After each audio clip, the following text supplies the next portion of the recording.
마태복음 23장 23절부터 24절까지 말씀 다 찾으셨으면 제가 봉독하도록 하겠습니다.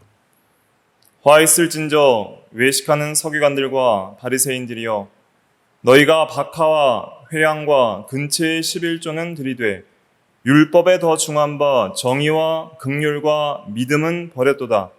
그러나 이것도 행하고 저것도 버리지 말아야 할지니라. 맹인된 인도자여, 하루살이는 걸러내고 낙타는 삼키는도다. 아멘. 시간 마태복음 강의를 계속 이어나가겠습니다. 제목은 서기관과 바리새인들의 죄, 네 번째 죄인데요. 정의와 긍휼과 믿음을 버림.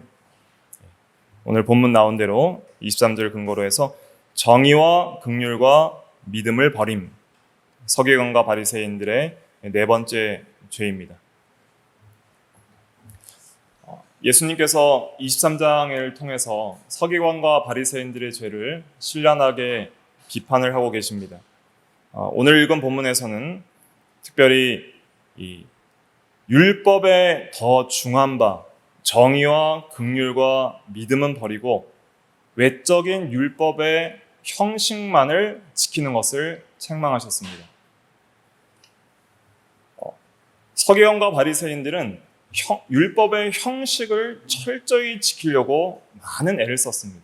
그러니까 외부적으로 보이는 면, 또 행위면, 제도면, 의식면에 있어서 율법의 형식을 철저히 지키려고 애를 썼는데, 그러나 중요한 것들은 어겼다는 거예요. 본질적인 것은 어기고 외적인 세세한 세칙들을 정해서 형식을 철저하게 지켰습니다.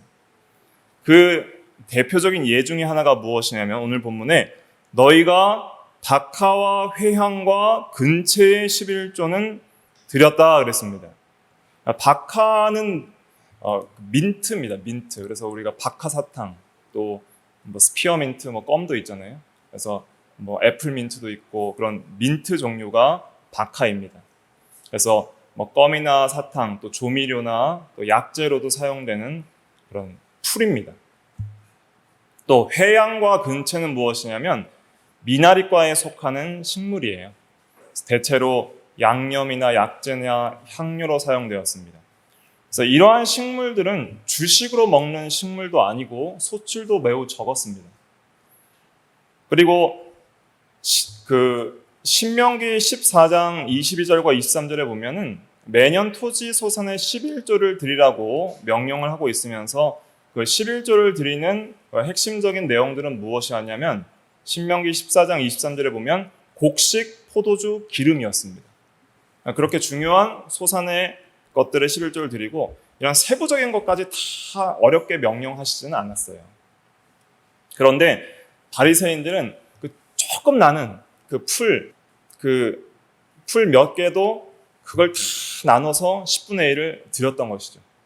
그렇게 하면서 내가 하나님께 이렇게 율법을 잘 순종한다는 외적 행위들을 사람에게 보이고 자랑하려고 했던 것입니다.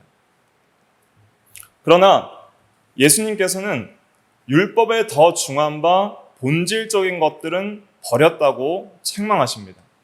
예수님께서 책망하신 것은 그 형식 자체를 비난하신 것은 아니에요. 그래서 율법의 외적 준수의 형식 자체도 중요하다. 이것도 버리지 말라 그랬습니다. 그러니까 하나님 앞에 모든 외적인 형식들과 의무를 다하고 또 헌금과 11조의 의무들을 하는 것, 그런 형식들을 비판한 것이 아니라 본질을 버린 것을 비판한 거예요. 모든 우리 신앙생활의 형식들이 있습니다. 대표적인 우리 예배의 형식은 무엇입니까? 주일에 나와서 공예배를 드리면서 말씀, 찬양, 기도, 헌금, 여러 신앙 고백과 성례 이런 것들을 거행하잖아요. 그런 것은 이 외적인 형식입니다. 근데 그 외적인 형식을 우리가 잘 준수한다고 해서 하나님께서 인정하는 신앙생활은 아니라는 거예요. 예수님께서는 그런 외적 형식이 필요 없다는 것 아닙니다. 본질이 담기려면 그릇이 필요해요. 어떤 본질을 고백하고 본질을 드러내려면 그 외적인 껍데기와 형식이 필요합니다. 내가 정말 하나님을 믿는다 그러면서 주의를 전혀 지키지 않고 예배를 전혀 참석하지 않으면서 나는 하나님을 믿습니다라고 하는 크리스천들이 미국에 많아요. 근데 그러한 사람들이 어떻게 형식을 다 버린 사람들이 정말 그 속에 하나님 사랑이 있다고 또 우리가 생각할 수 있겠습니까? 그러니까 참된 본질이 있으면 참된 형식이 있기 마련이에요. 참된 예배에 대한 그러한 본질적인 면들을 중요시하는 성도들은 형식적인 면도 진리 안에서 갖추어지기 나름이죠. 그런데 서기관과 바리새인들은 지나치게 형식주의였다는 거예요. 그래서 오늘 서기관과 바리새인들의 죄의 핵심은 무엇이냐면 형식주의입니다. 형식을 지나치게 강조하고 그것이 마치 본질인 양 그렇게 행하고, 그리고 율법에도 규정하지 않은 너무나도 많은 인간적인 세칙과 계명들을 만들어서 사람들을 힘들게 했다는 것이죠. 그래서 예수님께서는 이 예배와 신앙에 있어서 또 율법을 준수하는 데 있어서 더 중요한 것이 무엇인지를 가르쳐 주셨습니다. 그것이 무엇이냐면 정의와 긍휼과 믿음이라는 것이죠. 바리새인들은 이 세 가지를 버렸습니다. 정의는 무엇입니까? 정의는 의로운 거예요. 하나님 앞에 의로운 것이 무엇이냐? 율법을 온전히 마음으로부터 순종하는 것이 정의입니다. 율법 순종이 정의예요. 그런데 이 정의가 하나님 앞에서 온전히 율법을 순종하에 부족하지 않는 것이 정의인데, 이웃에게는 어떻게 나타나는가? 이웃에게는 악을 행하지 않는 것이 정의입니다. 그리고 적극적으로 선을 행하는 것이 정의입니다. 차별하지 않고 공평하게 행하는 것이 정의입니다. 그래서 로마서 13장 10절은 이렇게 말하고 있습니다. 사랑은 이웃에게 악을 행하지 아니하나니 그러므로 사랑은 율법의 완성이니라 그랬습니다. 그래서 참된 정의는 사랑으로 행하는 정의예요. 참된 정의는 사랑으로 말미암아 이웃을 사랑하기 때문에 악을 행하지 않는 그것이 참된 정의입니다. 참된 정의는 하나님을 사랑하기 때문에 순종하는 것이에요. 그것이 참된 정의입니다. 그러면 모든 정의에도 근본적으로 본질적으로 뭐가 따라와야 되는 거예요? 사랑이 따라오는 겁니다. 그러니까 모든 율법의 본질은 하나입니다. 모든 율법의 본질은 사랑이에요. 율법의 완성은 뭐예요? 사랑입니다. 사랑이 있을 때에 율법이 제대로 지켜지는 거예요. 그러니까 우리가 이 세상을 살아가면서 하나님의 모든 계명들을 온전히 순종해야 되고, 그 계명들을 우리가 순종하기 위해서 매주일 10계명을 읽고 우리의 죄를 돌아보고 또 더 하나님의 계명을 순종하도록 우리의 신앙을 점검하는데, 그럴 때마다 우리가 생각해야 될 것은 항상 우리의 중심 속에 하나님을 사랑하며 이웃을 사랑하는 마음이 있는가를 점검해 봐야 되는 것이죠. 그러니까 하나님 사랑과 이웃 사랑이 율법의 본질이에요. 그 율법의 본질을 따라서 사랑이 확장되면 정의도 나오고 긍휼도 나오고 믿음도 나오는 거예요. 그래서 사랑 때문에 의롭게 사는 거예요. 하나님 앞에 의롭게 살고, 사랑하기 때문에 이웃에게 악을 행하지 아니하고, 사랑하기 때문에 이웃에게 선을 행하며, 사랑하기 때문에 이웃을 차별하지 않고 공평하게 행하는 것이죠. 또 긍휼은 무엇입니까? 긍휼도 사랑의 속성 중에 하나예요. 사랑에서 나오는 한 면이에요. 그러니까 사랑의 여러 면들이 있는데 오래 참음도 있고 자비도 있지만은 긍휼도 있는 거예요. 긍휼은 무엇이냐면 비참한 상태에 있는 사람을 불쌍히 여기고 공감하는 거예요. 정말 비참하고 고통 속에 있는 사람을 전혀 공감하지 못하는 사람들이 오늘날은 이 사이코패스라고 하잖아요. 공감 능력이 상실된 사람들이죠. 다른 사람을 해치더라도 전혀 마음 아파하지 않는 거예요. 그런데 이 긍휼이라는 것은 무엇이냐면 비참하고 고통 가운데 있는 사람을 그냥 외면하지 않고 그 사람의 형편을 나의 형편처럼 깊이 공감하면서 그 비참함과 고통 가운데 단순히 공감하는 것뿐만 아니라 그 비참에서부터 실제로 구원받을 수 있도록 도움을 주는 것까지가 긍휼입니다. 이 긍휼은 사랑에서 나오는 것이니 특별히 우리가 하나님 안에서 그리스도를 통하여서 이 긍휼의 은혜와 사랑을 받게 되는 것이죠. 죄인들은 다 비참 가운데 있습니다. 죄인들은 죄와 비참 가운데 있는 거예요. 죄인들은 날마다 죄의 종로를 타고 죄를 짓고, 그러니까 비참한 마음과 비참한 현실 속에 살아가다가, 그러다가 이제 육체가 죽으면 영원토록 고통받는 지옥 형벌을 받을 수밖에 없는 것이 죄인의 비참한 형편인 것이죠.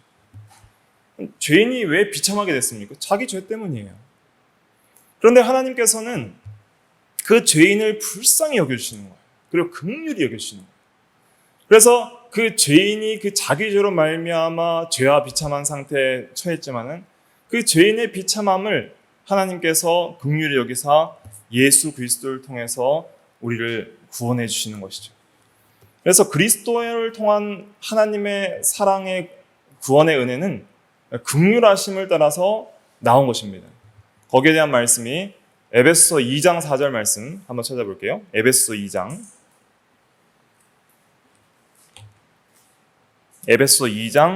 4절부터 5절 말씀 같이 읽어볼게요. 시작. 긍휼이 풍성하신 하나님이 우리를 사랑하신 그 큰 사랑을 인하여 허물로 죽은 우리를 그리스도와 함께 살리셨고 너희는 은혜로 구원을 받은 것이라.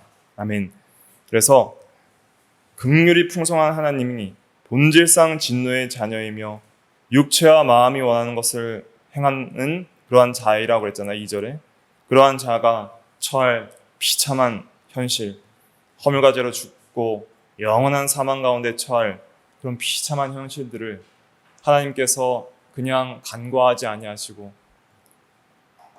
그 의로우시고 흠도 점도 없는 선하신 하나님께서 죄인의 죄를 간과하시지도 않고, 그러나 그 죄인의 형편도 간과하시지도 않아서, 그래서 우리를 비참한 데서 구원하시되 우리의 죄를 그리스도를 통하여 심판하시고 그리스도를 죽이시기까지 죄를 미워하신 하나님께서 우리의 죄를 그리스도께 대신 전가하셔서 그리스도를 통하여 우리의 죄를 다 심판하시고 우리의 죄를 다 사하시고 그리고 우리를 구원해 주시는 거예요. 죄와 사망 가운데 건지시는 것. 그것이 구원입니다.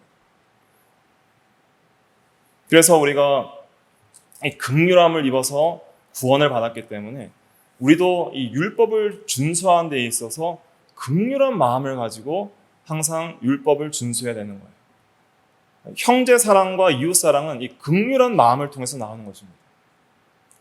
참된 긍휼은 다른 사람의 형편을 불쌍히 여기고 그 형편으로부터 구원받기 위하여 도움을 주는 데까지 가는 거예요.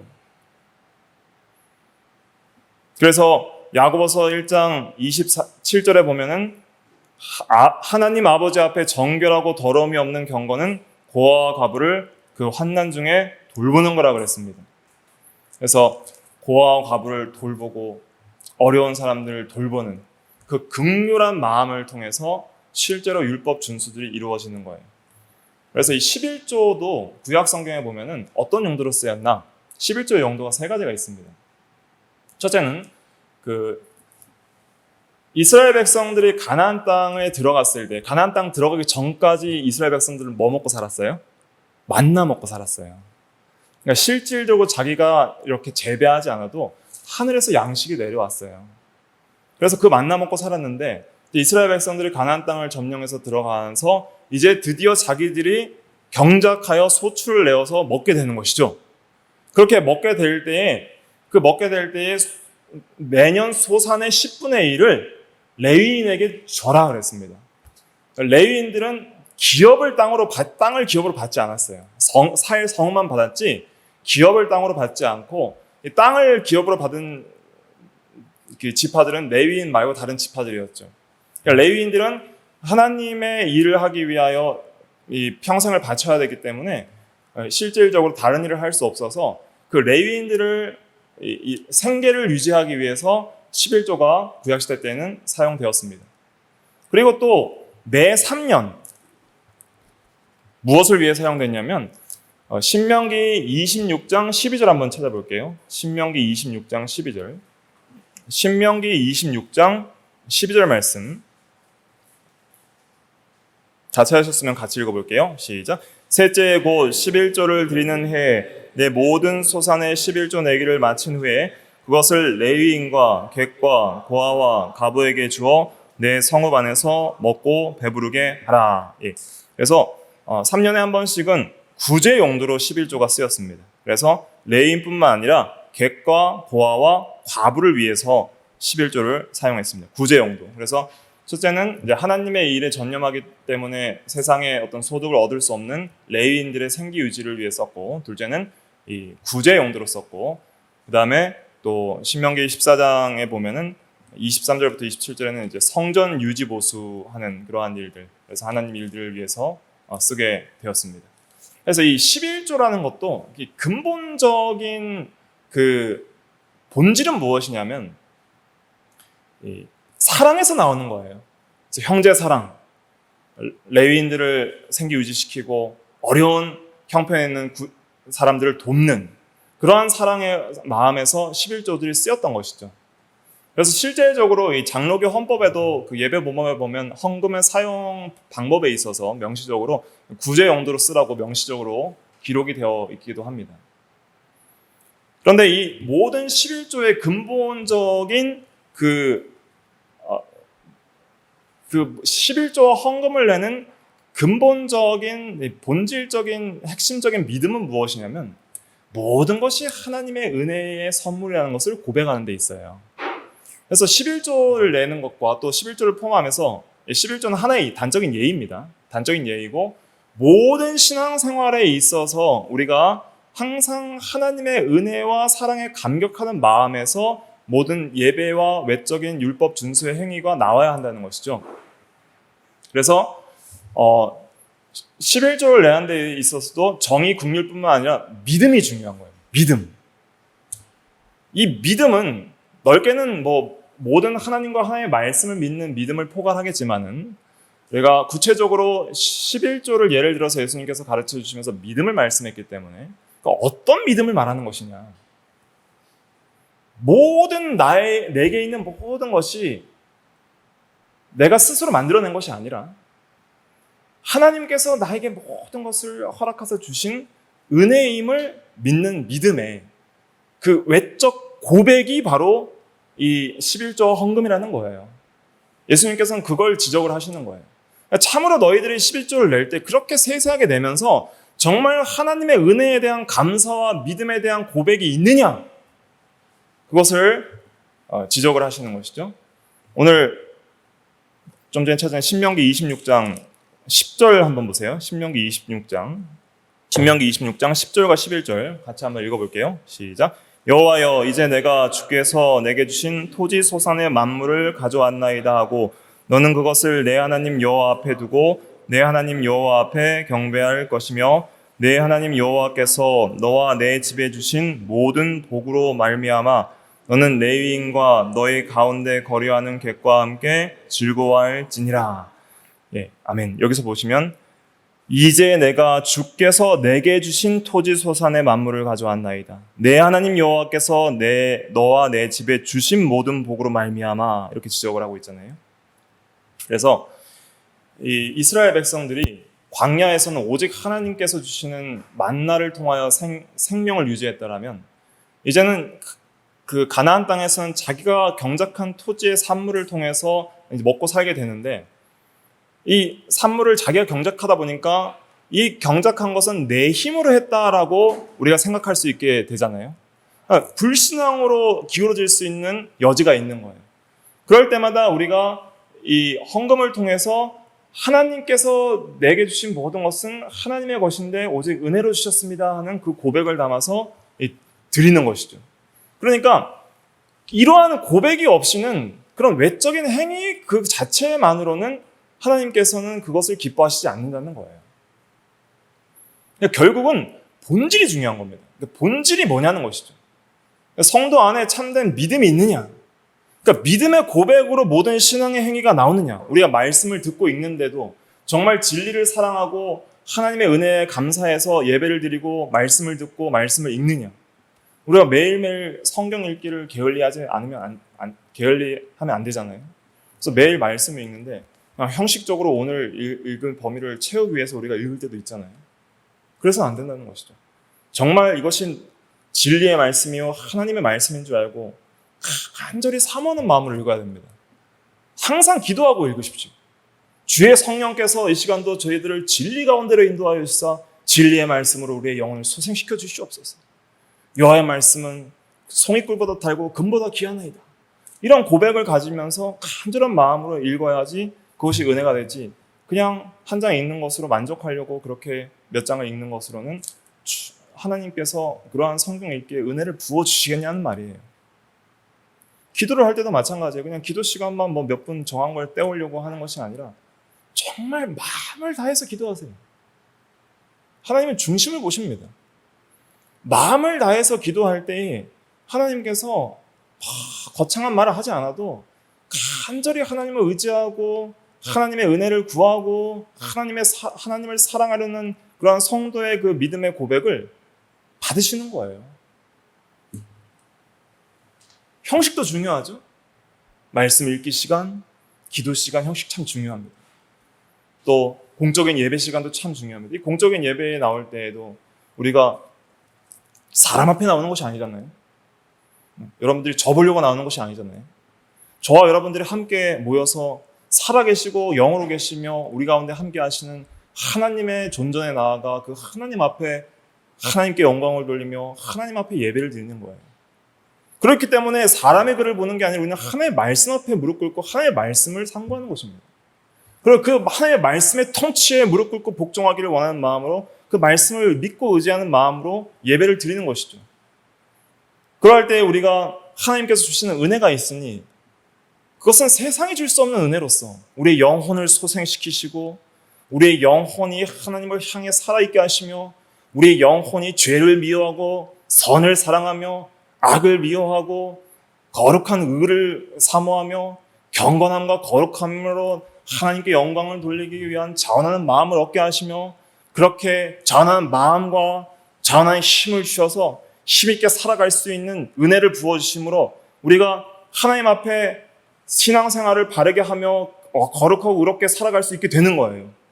은혜를 받아야 그게 되는 거예요. 그냥 내 힘과 능력으로 살아가면 우리에게 속에서 나오는 것은 부패성밖에 없습니다. 속에 아무런 하나님에 대한 믿음과 사랑이 없는데 외적으로 우리가 형식주의로 바리새인들처럼 말씀, 기도, 예배, 성례, 헌금 이런 것 아무리 잘하여서 사람들에게 칭송을 받는다 할지라도 하나님께서는 그러한 형식주의적인 모든 신앙생활과 율법 준수와 예배는 받지 않으시는 거예요. 율법에 더 중한 바 정의와 긍휼과 믿음을 버린 그러한 신앙은 하나님께서 인정하시지 않는 것이죠. 이 믿음도 사랑으로 역사하는 믿음입니다. 정의도 사랑으로 역사하는 정의고 긍휼도 사랑으로 역사하는 긍휼이고 믿음도 사랑으로서 역사하는 믿음이라고 그랬어요. 갈라디아서 5장 6절에. 그러니까 믿음이라는 건 뭡니까? 믿음이 뭐예요? 우리가 믿음 하지만 교리적으로 믿음이 무엇입니까? 하이델베르크 요리문답에서는 믿음은 참된 지식과 굳은 신뢰라고 그랬어요. 그런데 우리가 더 구체적으로 우리가 교리적으로 믿음이라는 것은 지식, 동의, 신뢰입니다. 한번 따라해 보실까요? 지식, 동의, 신뢰. 지식, 동의, 신뢰. 그러니까 지식, 동의, 신뢰 이 세 가지가 한 번에 다 갖추어져야지 참된 믿음이에요. 그러니까 지식면이 있어야 됩니다. 지식면이라는 것은 하나님의 말씀에 대한 참된 진리의 지식을 아는 면이에요. 그러니까 믿음이라는 것은 대상이 그냥 추상적이고 불분명한 것이 아니라 참된 믿음의 대상이 있어요. 믿음의 대상이 하나님의 말씀과 하나님 그 자신이에요. 그러니까 하나님의 말씀에 대한 지식이 없는 믿음은 맹신이요 미신입니다. 그러니까 참된 지식이 있어야 돼요. 뭘 믿어야 되는지 알아야 될 거 아니에요. 하나님이 누구시며 어떠한 일을 하셨는지 구원이 무엇이며 예수 그리스도가 누구인지에 대한 참된 지식이 있어야 됩니다. 지식면이 굉장히 중요한 거예요. 하나님이 살아계심을 믿고 그분이 창조주이시며 구속주이시며 모든 만물을 친히 다스리시며 주관하시며 우리에게 은혜로 주시는 절대 주권자이신 그 진리를 믿어야 됩니다. 근데 이런 진리를 믿고 지식적으로 알고 동의하는 데까지 가는 것은, 동의는 무엇이냐면 감정적으로 그 지식을 거부하지 않고 인정하는 게 동의예요. 그러니까 지식 동의, 신뢰에 있어서 동의는 감정적인 면을 가리키는 거예요. 감정적인 면. 그래서 우리가 진리의 지식을 가르쳐줘도 그것을 거부하는 사람들이 있잖아요. 나는 믿을 수 없다. 나는 진리의 지식은 거짓이라고 생각한다. 나는 하나님의 살아계심을 믿을 수 없다 라고 거부하는 사람들은 동의하지 않는 것이지만은, 하나님의 살아계심을 내가 인정한다, 하나님의 살아계심을 내가 안다 라고 동의하는 수준까지 갈 수 있습니다. 동의하는 수준까지 가는 자들이, 어떤 자들의 또 믿음이 있어요? 귀신의 믿음이 있는 거예요. 귀신들도 믿고 떠느니라 그랬잖아요. 야고보서에 보면. 야고보서 한번 찾아볼까요? 야고보서 2장 19절 말씀. 야고보서 2장 19절 말씀. 같이 한번 읽어볼게요. 시작. 내가 하나님은 한 분이신 줄을 믿느냐? 잘 아는도다. 귀신들도 믿고 떠느니라. 네. 여기서 말하는 귀신의 믿음은 두 가지까지만 나아가는 거예요. 지식도 알고 하나님의 한 분이신 줄을 아는 거예요. 그리고 그것에 동의하는 거예요. 그러니까 지식 동의까지 하는 것은 귀신들의 믿음입니다. 그런데 신뢰까지 하는 것이, 이것이 진짜 참된 믿음이라는 거예요. 신뢰는 의지적인 면을 가리키는 거예요. 그러니까 그러니까 인격적인 마음의 작용에서 지식, 감정, 의지가 있잖아요. 그것이 다 한꺼번에 작용해서 온전히 믿는 것이 참된 믿음인데, 동의는 감정적인 동의, 내가 그걸 좋다 하고 인정하는 감정적인 동의를 말하는 것이고, 신뢰는 의지적으로 전적으로 의지하는 거예요. 그러니까 하나님의 말씀을 내가 붙드는 거예요. 하나님을 전적으로 의지하는 거예요. 하나님이 살아계시고 하나님의 한 분이시며 하나님께서 모든 것을 후이주사 누리게 하심을 믿습니다. 모든 것이 주의 은혜임을 믿습니다 하고 하나님만을 붙듭니다 하고 하나님을 의지하고 전적으로 신뢰하고 하나님을 붙드는 것이, 그것이 참된 믿음이에요. 그래서 참된 믿음은 한마디로 말하면 전적 신뢰라 할 수 있겠습니다. 전적 신뢰. 절대 의존적 마음. 넓게 말하면 절대 의존적 마음이에요. 절대라는 것은 다른 비교 대상이 없다는 것입니다. 하나님만을 의지하고 하나님의 말씀만을 의지하는 그러한 절대 의존적 마음을 믿음이라고 할 수 있는 거예요. 이것이 믿음의 본질입니다. 이것이 성경에서 말하는 믿음의 핵심이에요. 그러니까 알고 동의하는 수준에까지만 가면서 신뢰하지 않는 사람들이 많이 있습니다. 내가 하나님은 한 분인 줄 믿고 신앙 고백도 하고 하나님의 살아계신 줄 믿고 또 예수 그리스도가 구원의 유일한 길인 줄도 내가 믿고, 그리고 이 세상을 떠나면 천국과 지옥이 있고 또 영원한 하나님의 나라가 있고 최후 심판이 있는 것을 믿습니다. 그러나 나는 하나님의 말씀을 온전히 순종할 수는 없습니다.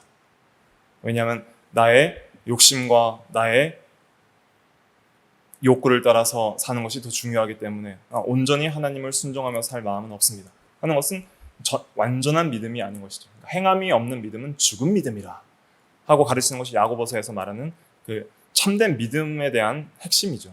그러니까 행함이 있는 믿음이라는 것은 그 의지적으로 전적으로 신뢰하는 믿음을 통해서 나오는 행함을 말하는 거예요. 내가 하나님을 완전히 신뢰해서 다른 비교 대상이 없이 신뢰하면 하나님의 말씀을 순종할 수 있게 되는 거예요. 마음으로부터. 그런데 마음으로부터 이미 하나님을 믿지 않으니까 순종하지 않는 거예요. 그러니까 불순종하는 이유는 무엇이냐면 믿음이 없기 때문입니다. 믿음이 없으니까 순종하지 않는 거예요. 바리새인들은 외적인 순종을 중시했던 것이죠. 박하와 해안과 근체의 11조는 외적 형식주의, 외적 순종을 가리키는 거예요. 외적 순종. 외적 순종은 열심히 체계적으로 하는데 그러나 내적인 믿음은 없는 그런 본질이 빠진 형식이었다.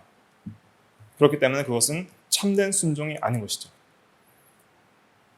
그래서 우리가 이 형식과 본질 이 두 가지를 전부 다 세워나가야 됩니다. 이게 중요합니다.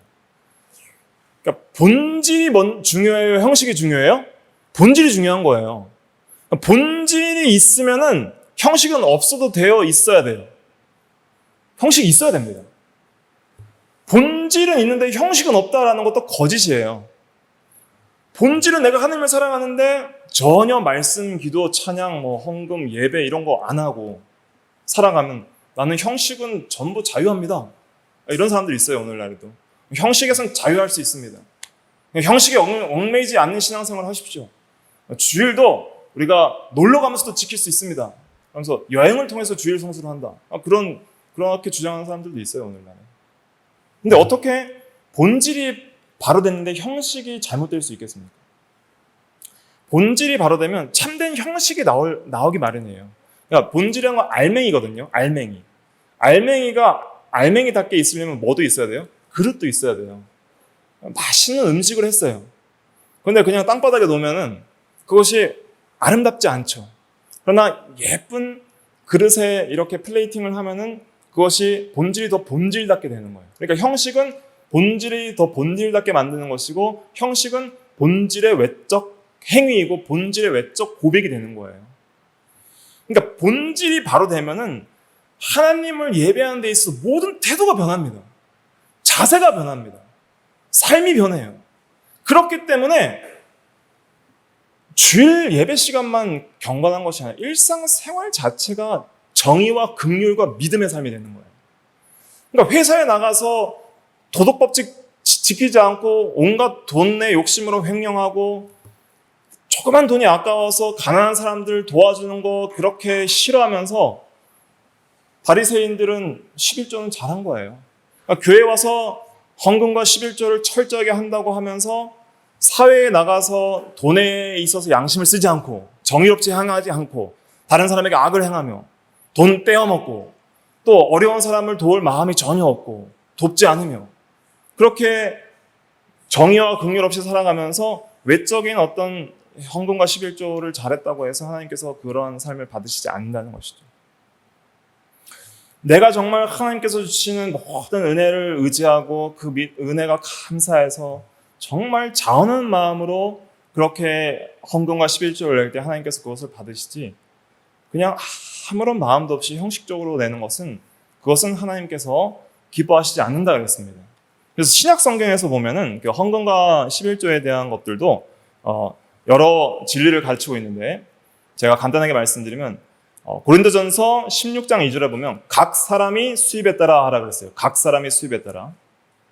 그래서 각자가 하는 거예요. 각자 개인의 신앙 고백입니다. 그 다음에 고린도 후서 한번 찾아볼게요. 고린도 후서 8장과 9장에 잘 명시가 돼 있거든요. 어떻게 우리가 형식을 준수해야 되냐면 고린도후서 8장 3절부터 5절 한번 같이 읽어볼게요. 3절부터 5절 시작. 내가 증언하노니 그들이 힘대로 할 뿐 아니라 힘에 지나도록 자원하여 이 은혜와 성도 섬기는 일에 참여함에 대하여 우리에게 간절히 구하니 우리가 바라던 것뿐 아니라 그들이 먼저 자신을 주께 드리고 또 하나님의 뜻을 따라 우리에게 주었도다. 그래서 헌금의 원리는 무엇이냐면 헌금은 사람 앞에 사람에게 보이려고 하는 것이 아닙니다. 여기 보면 힘대로 자원하여 그랬죠. 힘대로. 그러니까 자기 힘대로만 하면 되는 거예요. 없으면 없는 대로, 있으면 있는 대로. 그 다음에 자원하여 하는 것이 중요합니다. 자원하여. 내 마음에 원해서 해야 되는 거예요. 감사함으로. 그래서 우리 교회도 특별히 저희 교단적으로 헌금 따로 걷지 않습니다. 헌금 따로 걷는 시간을 마련하지 않고 자원해서 원하는 사람들이 자원해서 헌금하면 넣는 거예요. 그런데 여기서 제가 신학교 때 배운 내용이 있는데 이것을 제가 항상 굉장히 은혜를 받아서 기억하고 이렇게 항상 행하기를 힘쓰는데 교수님께서 헌금할 때 그냥 하지 말라는 거예요. 헌금하면 넣을 때 간절한 마음으로 하나님께 짧게라도 기도하라는 거예요. 하나님, 내게 주신 모든 은혜에 감사합니다. 주신 모든 것이 하나님의 은혜임을 고백하는 마음을 담아 헌금과 11조를 드립니다는 그러한 마음으로 간절히 기도하면서 하라는 거예요. 그럴 때 참된 은혜가 있습니다. 그러니까 자원하여 하는 것이 중요하다. 남이 보기에 하는 것이 중요한 게 아닙니다.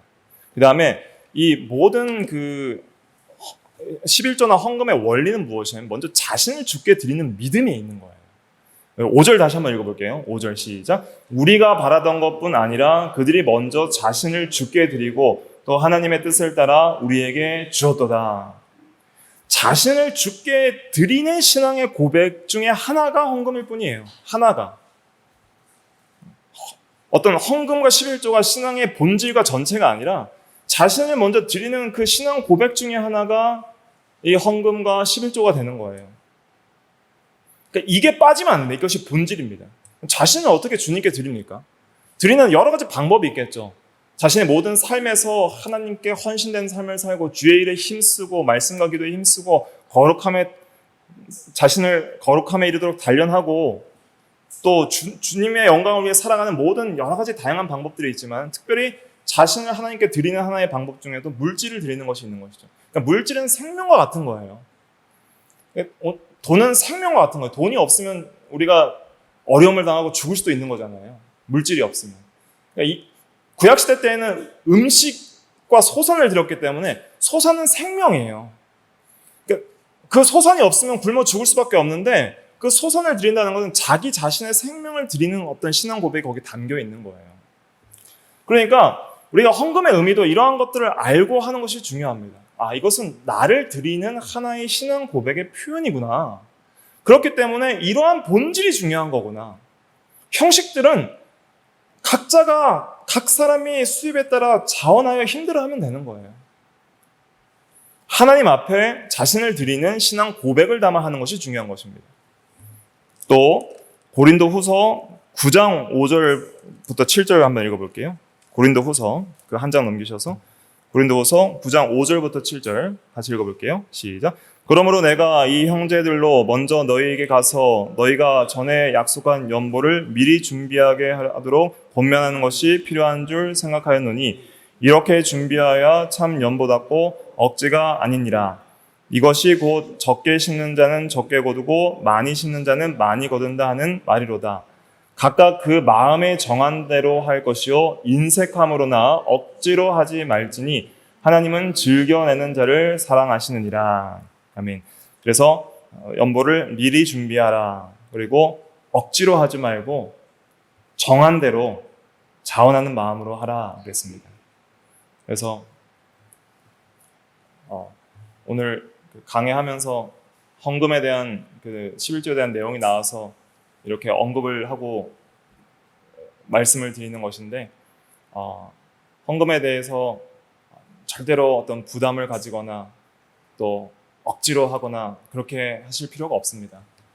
우리가 하지만은 하나님에 대한 자원하는 마음을 가지고 그리고 감사함으로 즐겨내는 그러한 신앙을 따라서 하는 것이 참으로 중요한 것입니다. 그래서 인색함으로나 억지로 하지 말고 즐겁게 자원해서 각자가 하나님 앞에서 그렇게 하는 것이 하나님께서 받으실 만한 귀한 것이다 하는 것을 우리가 깨달아야 되겠습니다. 그래서 중요한 것은 이 형식과 본질에 있어서 본질이 중요하다. 그리고 본질이 없는 형식주의는 이것은 잘못된 것이다. 그러나 본질이 바로 되면 뭐도 바로 되게 돼 있다는 거예요? 형식이 바로 된다는 거예요. 형식이. 그래서 우리가 신앙생활에 있어서 본질과 형식, 율법 준수에 있어도 본질과 형식을 항상 생각해야 되겠습니다. 살인, 간음, 도둑질, 거짓말, 외적으로 안 한다 할지라도 본질적으로 마음에 이웃사랑하는 마음이 없으면 그것도 잘못된 거예요. 온전하게 순종할 수 없는 거예요. 그래서 예수님께서 이렇게 말씀하셨잖아요. 이것도 행하고 저것도 버리지 말아야 할지니라. 이것도 행하라는 것은 본질을 먼저 바로 행하라. 정의와 긍휼과 믿음으로 대표되는 그러한 사랑의 계명을 먼저 행하고 그 다음에 저것도 버리지 말라는 것은 형식, 참된 형식도 버리지 말라는 거예요. 그러니까 바리새인들의 예수님께서 잘못된 형식주의 그 형식까지 다 취하라는 말씀은 아닙니다. 그러나 참된 형식, 본질을 본질답게 하는 참된 신앙의 형식들은 버리지 말고 세워나가야 된다는 거예요. 24절 같이 한번 읽어보겠습니다. 24절 시작. 맹인된 인도자여 하루살이는 걸러내고 낙타는 삼키는도다. 바리새인들은 그 작은 덜 중요한 율법의 형식들은 그렇게 중요하게 지키는 척하면서도 큰 계명들은 어겼다는 것을 이렇게 비유로 말씀하시는 거예요. 그러니까 하루살이는 작잖아요. 그 당시 이스라엘 유대 나라에 있는 가장 작은 동물로 대표되는 게 하루살이. 가장 큰 것이 낙타인데 작은 죄는 안 지으려고 노력하면서 걸러내면서 큰 죄는 짓는다는 거예요. 그러니까 레위기 11장에 보면 하루살이나 낙타는 구약 시대 때의 부정한 동물로 취급받는 것들이었습니다. 그래서 구약 시대 때 먹을 수 있는 곤충과 먹을 수 있는 동물들이 따로 구별되어 있었어요. 그래서 먹을 수 있는 곤충들은 날개가 있고 뛰는 다리가 있어야 돼요. 메뚜기 같은 것들. 그럼 먹을 수 있어요. 근데 하루살이는 날개가 있지만 기는 것들이기 때문에 부정하여 먹을 수 없어요. 오늘날은 다 먹을 수 있습니다. 근데 왜 그런 걸 먹을 수 없게 했냐면 상징적이고 또 예표적인 의미가 있어요. 뛰는 다리가 있는 곤충을 먹으라는 것은 신앙의 다른 박질을 잘 하라 이런 교훈이 있는 것이고, 그 다음에 먹을 수 있는 동물 중에서도 두 가지를 해야 돼요. 굽이 갈라져 있고 새김질을 하는 동물을 먹을 수 있다고 그랬어요. 그래서 염소나 소나 양은 먹을 수 있는 거예요. 그런데 낙타는 새김질은 하되 굽이 갈라지지 않았기 때문에 부정한 짐승이라고 레위기 11장 4절에 말하고 있어요. 새김질은 무엇을 상징하냐면 말씀을 되새기는 삶을 살아라는 교훈이 있는 거예요. 거기에. 또 굽이 갈라졌다는 것은 거룩한 죄와 악과 구별된 갈라진 생활을 하라는 것에 있는 거예요. 또 고기도 비늘 없는 장어 먹지 말고 비늘 있는 그러한 생선을 먹으라는 것은 하나님의 전신갑주를 입는 생활을 하라라는 그런 상징적인 의미들이 있는 거예요. 다. 그런 율법의 어떤 본질적인 의미들을 우리가 오늘날도 취해서 순종을 해야 되는 것이죠. 근데 낙타나 하루살이나 둘 다 이 구약 시대의 의식법 속에서는 먹을 수 없는 부정한 짐승이기 때문에 그것을 취하면 죄인 것이죠. 그런데 그 당시에 이 음료수가 부족했기 때문에 포도를 갈아서 이제 포도 이 주스를 만들어서 먹었거든요. 근데 포도 주스 만들어 놓으면 거기에 뭐가 많이 들어갈까요? 이 하루살이가 많이 들어가는 거예요. 포도 주스에 하루살이가 많이 죽어 있으니까 그거 먹으면 부정하죠. 그걸 채로 다 걸러내는 거예요. 절대 안 먹으려고. 그러니까 절대 안 먹으려고 하루살이를 열심히 걸러내는데 뭐는 먹어요? 낙타는 먹는 거예요. 그러니까 작은 죄는 안 지으려고 애를 써요. 사람들에게 보이려고 거룩한 면에 있어서 그 행위를 강조하려고 이렇게 박하와 해양과 근처에 11조를 드리는 형식주의의 면은 애를 써요. 근데 뒤에서는 아무도 안 볼 때는 큰 죄를 마음대로 짓는 거예요. 그런 큰 죄를 마음대로 짓는 것 중에 하나가 뭐였어요? 그 바리새인들과 서기관들의 죄 두 번째 죄 중에 마가복음 12장 40절에 보면 그들은 과부의 가산을 삼키며 외식으로 길게 기도하는 자라고 했잖아요. 과부의 가산, 어려움을 당한 가산을 여러 가지 종교적인 어떤 수단을 써서 그걸 취하고 삼키고 오히려 돕기는커녕 긍휼을 베풀기는커녕 어려운 자들의 재산을 삼키는 자들이 바로 이 바리새인들과 서기관들이었다는 것이죠. 그래서 오늘 이 본문을 통해서 우리가 중요하게 생각해야 될 것은 무엇이냐? 율법에 더 중한 바가 있다는 거예요. 율법에 더 중한 바. 본질이 있다는 거예요. 그러니까 이것도 행하고 저것도 버리지 말아야 할지니라. 한번 따라해 보실까요? 이것도 행하고 저것도 버리지 말아야 할지니라. 이것도 행하고 저것도 버리지 말아야 할지니라. 그러니까 본질도 행하고 형식도 버리지 말라는 뜻입니다. 그럼 율법에 더 중한 바 본질이 있으니 한마디로 뭐예요? 사랑이에요. 사랑. 사랑에 나타나는 면들이 정의, 긍휼, 믿음으로 나타나는 거예요.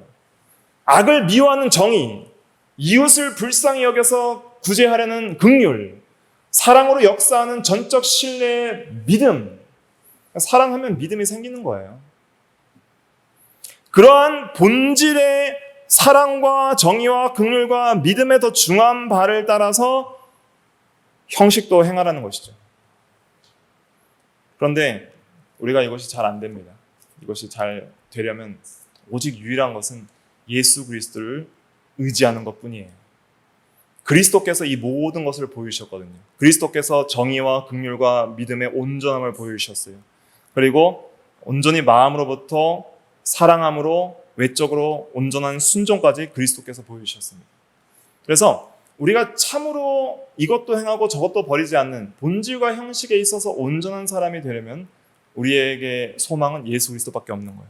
항상 그래서 그리스도를 의지하십시오.